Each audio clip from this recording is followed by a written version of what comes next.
As your scene grows larger, you can temporarily hide specific objects so that you can select and edit your game objects with more ease.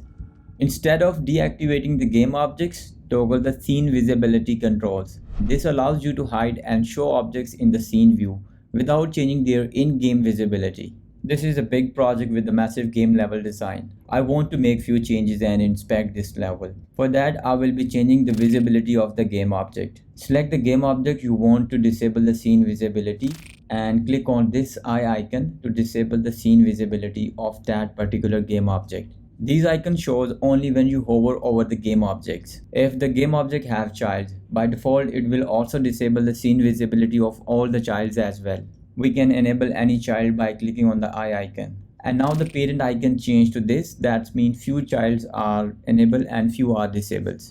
Using the command H, we can toggle it on and off. If you select any game object and press the command Shift H, it will keep that game object enabled and will disable all the other game objects. And pressing it again, it will enable all the game objects back. And remember that you can always use the Shift plus spacebar shortcut to maximize the viewport and hide the rest of the editor as well. As you can see, we have disabled few game objects in the scene view. These game objects are basically our walls in the level design. Let's enter the play mode, and here I want to show you that the scene visibility option is only affects in the scene view. As you can see, these walls are visible in the game mode, but they are disabled in the scene view, as we have disabled their scene visibility in the scene view. So that means the scene visibility option only affects in the scene view to make your level design easier and to inspect something in the scene view more easily.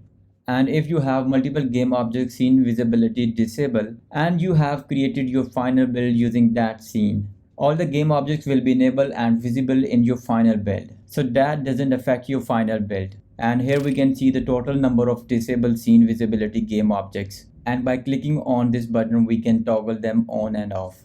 That's it for the scene visibility. The scene visibility is an incredible option by Unity. It really helps, especially the level designers. I hope this video helps you. If you have any question, you can always ask me. Thank you for watching and I see you in the next.